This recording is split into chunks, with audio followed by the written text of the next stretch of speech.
이재명이라는 사람이 더불어민주당 당대표가 돼 있는 것도 놀라운 일이고, 북한 김정은이 딸이라도 데리고 나와서 4대 세습을 선포하는 것도 다 놀라운 일이지만, 저는 가장 중요한 문제는 백낙청, 권태선, 그리고 혼돈의 MBC, 이것이라고 생각합니다. 왜냐하면 김만배라는 법조 기자 출신이 이렇게 겁없이 한국의 가장 힘 있는 자들을 돈으로 좌지우지하는 이런 현실은 한국 사람들의 이런 그 탐욕도 문제지만은 탐욕을 가능하게 하는 전반적인 악함 때문에 비롯된 것입니다. 저는 이 악함의 가장 우두머리로 저는 백낙천 교수를 지목을 했는데요. 백낙천 교수의 뭐 제자라고 할 수 있는 권태선 방송문화진흥회 MBC 이사회라고 할 수 있죠. 박문진 이사장을 여러분 좀 주목해 주시기 바랍니다. 이 박문진 서울대 영문과를 나온 박문진 이사가 이영희 재단 이사장이고요. 환경운동연합 대표고요. 허핑턴 포스트 코리아, 여기는 한겨레 신문에서 운영하는 것이죠. 한겨레 신문의 편집국장을 했던 것 같은데요. 한겨레 출신의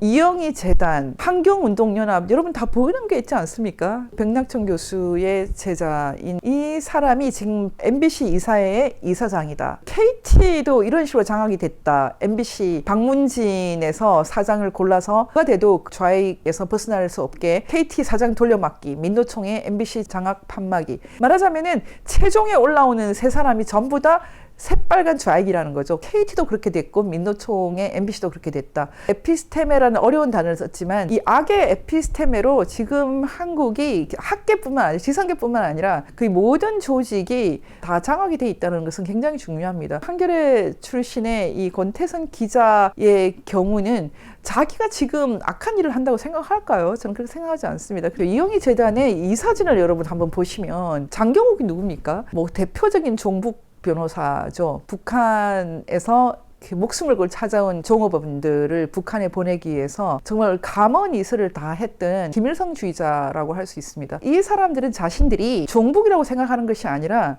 민족주의자라고 생각합니다. 민족을 죽이는 것이 민족주의가 돼버렸죠. 민족이 말살되는 것이 민족주의가 됐어요. 그럼 이영희 재단의 고문 백낙청이 있고요. 권태선 이사장이 되어 있는데 다 한통속이죠. 이 사람들이 왜 이렇게 당당하게 이런 악을 행할까? 그들 스스로 민족주의자라고 생각하기 때문입니다. 민족주의자들은 이승만이 아니라 김일성을 택한다. 이렇게 보는 것입니다. 전환시대의 논리라는 유명한 평론집이 있는데 이것은 역시 백낙청의 창작가 비평사에서 나온 이 책에서 이영희 씨가 뭐라고 얘기를 합니까? 정치범 수용소도 괜찮다. 강제노동 수용소도 괜찮다. 무택동은 위대하다. 자기는 수용소 가라 그러면 가겠습니까? 이영희라는 사람이 이 시대의 스승이라고 말하는 사람이 권태선인데 그 사람이 지금 MBC 이사회를 장악하고 있고 뒤에는 백낙천과 같은 사람이 있는 거죠. 백낙천에 대해서 그 권태선 인터뷰에서 지성의 도량형이다. 하나의 기준이다. 자기들끼리는 그렇게 생각하면서 살고 있습니다. 이 백낙천이 얼마 전에 이재명보다 더 위대한 그런 정치인 없다는 식으로 엄청나게 추켜 세웠는데 여러분 이렇게 되면은 이 맥락은 다 통하는 것입니다. 2023년 대한민국의 소위 지성계는 김일성 우상화 세력이 다 장악하고 있는 것이죠. 한국이 복을 받을 수 있을까요? 저는 북한 문제를 수십 년 들여다보면서 가장 중요한 교훈 하나를 발견했습니다. 그것은 김일성 우상 세력과 손을 잡으면 천벌받는다. 예전에 로저 클린턴이라는 사람이 북한에 방문하는 것을 보고 프랑스에 살고 있는 유명한 지식인이 이런 말을 하는 걸 들었거든요. 우리가 저렇게 뭐 평화 프로세스니 하면서 저런 노력하는 것은 괜찮은데 그렇게 하면서 자기 영혼까지 파는 것은 문제가 있지 않느냐. 통일이니 민족이니 이런 말을 하면서 자기 영혼을 파는 사람들, 그 사람들이 이 시대 대한민국의 어둠의 사실 원인 제공자라고 할 수 있습니다. 점점 한국은 마약과 음란과 그리고 서로 불신하는 것과 희망이 없는 것에 익숙해지고 있죠. 우리가 다시 행복한 사회가 될 수 있다고 생각하거든요. 지금 MBC 사장이 또 새로 선임됐거든요. 안형준이라는 사람을 선임했어요. 이 사람은 MBC 출신이 아니고 YTN 출신인데요. 직으로 와서 박문진의 선택을 받아서 지금 사장이 됐는데 MBC의 화 쪽 노조에서 이 사람이 수년 전 벤처기업으로부터 거액의 공짜 주식을 받았다는 소문이 떠돈다고 했는데 소문이 아니라 실제로 받았고 명의만 빌려준 것이다 이렇게 말을 했어요. 명의만 불러주는 그런 것은 이제 더 이상 없죠. 어쨌든 그럼에도 불구하고 이 사람이 지금 사장이 됐거든요. 지금 우리 사회에서 훌륭하게 잘 살아오는 사람이 잘 되는 것이 아니라 누가 더 줄을 잘 서는가, 이것이 관건인데 어느 줄에 서도 좋은 줄이 없는 것이 불행입니다. 이 줄에 서서 정말 의미 있고 값진 삶을 좀 살아야 되겠다 생각하는 사람들이 설 줄이 없어요. 그래서 우리가 이제 새로 줄을 만들어야 됩니다. 양심불량, 불법, 이 악들의 세계를 우리가 좀 어떻게 하면 대처할 수 있을까? 저는 그 윤석열 대통령에 대해서 항상 걱정을 많이 하고, 결국은 윤석열 대통령 차원에서 우리나라의 지금 가장 중요한 문제인 거의 만연화되고 이제 만성화되고 있는 이 부정선거 문제를 다룰 수 없을 것으로 보고 있습니다. 이미 다 한통속이 되어 있기 때문에 뭐 누구라고 말할 수가 없습니다. 법조 자체가 모두 타락해 있기 때문에 그 중에 가장 핵심적인 인물이 김명수 아닙니까? 그리고 김명수 뒤에는 이해찬이 있다는 설이 있고, 그리고 이 김명수가 사실은 김만배의 뒷배라는 설이 있고요. 이 부정선거 재판에 가장 중요한 역할은 결국은 뒤에 있는 김명수 대법관입니다. 이런 상황이니 희망이 없습니다. 이 상황에서 거대한 악의 네트워크를 깨부술 수 있는 힘이 윤석열 대통령에게 있었으면 합니다. 이번에 그 이재명 당대표 체포에 대한 문제가 있을 때 찬성 139, 반대 138명. 솔직히 말씀드리면 이건 정말 한마디로 말해서 미친 투표입니다. 국회의원이 돼서 범죄를 저지르는 것이 아니라 국회의원 되기 전에 있었던 거대 화이트 칼라 범죄의 사실상 피의자인데요. 지금 국회에서 이런 표결을 한다는 것이 사실 국회도 다 망해 있다는 뜻이죠. 체포 동의안이 부결이 되었어요. 지금 한국이 거대한 악의 네트워크에 무너져 있다는 뜻이고요. 이렇게 부끄러운 표결을 하는 것 웃긴데, 심지어는 부결이 된 것도 더 웃긴데, 이 상황에서 제일 웃긴 것은 이재명 불쌍하다, 안 됐네, 뭐 30명 이상이 이탈했네. 저는 이런 말을 하는 사람이 제일 불쌍합니다. 부결된 것으로 이재명은 속으로 기쁘죠. 이재명이 이탈표가 있어서 슬퍼할 것이다.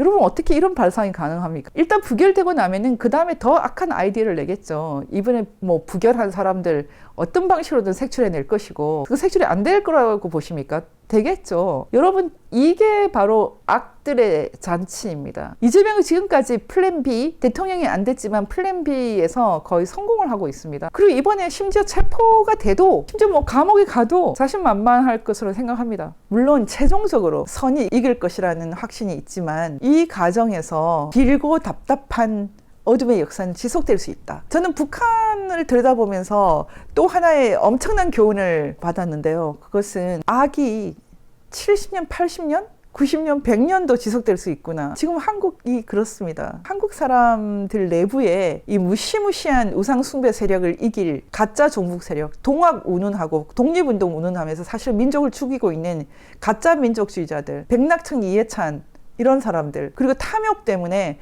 좌도 우도 없이 자기 한 사람의 탐욕을 위해서 한국의 건강한 제도를 모두 타락시켜버리는 김만배 같은 사람, 이런 사람들은 강합니다. 한동훈이 졌고 이재명이 이겼습니다. 다음 승부 때는 이재명이 질 것이다. 정신승리죠. 저는 이 시대에 한국의 가장 큰 문제는, 한국이 우리가 만들어 놓은 이 엄청난 피로 만들어 놓은 이 건강한 제도들, 법원과 검찰과 경찰과 언론, 이런 것들이 완전히 지금 부패해서 타락해서 무너져 내릴 때도 뒷짐을 지고 있는 것이라고 생각합니다. 여러분 뒷짐 지면은 끝나는 겁니다. 좋은 세상을 누리고 다음 세대에게 물러지지도 못하고 우리가 떠난다는 것이 부끄럽죠. 이 시대는 부끄러움 자체란 단어도 모르는 사람들이 살고 있기 때문에 전반적인 절망입니다. 이 전반적인 절망에 제가 희망의 팁을 드리고 싶습니다. 자기 자신은 이 거대한 악의 네트워크에서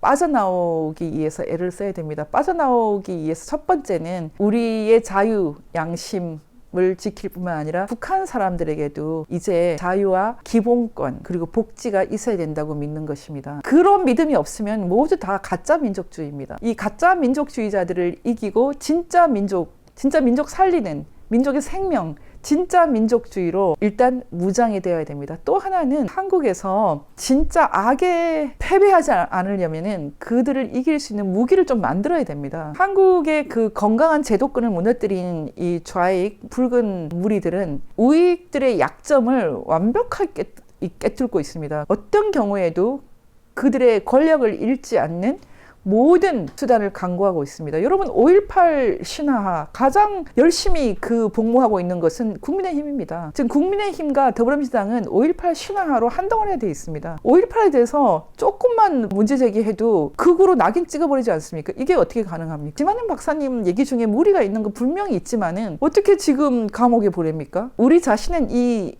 무시무시한 악의 네트워크에서 일단 대한민국이 아직은 갖고 있는 이 건강한 제도들에 대해서 신뢰를 하고 지킬 준비를 해야 됩니다. 지금 좌익들에 의해서 한국의 거의 건강한 모든 제도가 거의 무너졌지만 그럼에도 불구하고 우리가 수습을 해야 됩니다. 가장 중요한 것은 허무주의에 빠지지 않는 것입니다. 적들이 우리에게 원하는 것은 항복을 요구하는 것이거든요. 우리에게 아무런 무기가 없을 때, 그래서 적이 우리에게 머리를 가자 그러면 심리를 가지고, 겉옷을 달라 그러면 속옷까지 주고, 오른밤 때리면 왼밤도 내밀고, 아무런 저항을 할 수 없을 때도 우리는 저항을 해야 됩니다. 악을 그대로 용인하면 안 됩니다. 악을 그대로 용인하지 않겠다는 결심, 그것이 유일한 희망입니다. 이 나라를 구하신 분이 북한도 구할 것이고, 그런 사람들의 믿음을 통해서 우리를 이 어둠의 질국에서 벗어나게 해줄 것이다. 신앙입니다. 신앙으로 버티는 것입니다. 언론과 검찰과 법조 전반적으로, 그리고 국회를 절대로 손을 놓지 않고 있기 때문에 우리가 승리하기가 쉽지는 않다. 거기다가 이들이 결코 양보하지 않는 것은 역시 중앙선관위다.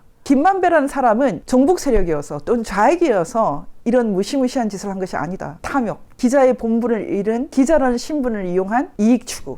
그 결과로 대한민국이 이 정도까지 침몰하는데 기여한 것이다. 김기현 당대표에 대해서는 너무나 걱정이 많지만 그래도 윤석열 대통령이 이 범죄와의 전쟁을 하고 있는 이상은 저희가 기대를 갖고 보겠습니다. 하지만 기대는 크지는 않습니다. 우리가 허무주의에 빠지지 않고 끝까지 이 싸움, 이 장도를 해나가겠다 결심하고 함께 했으면 좋겠습니다.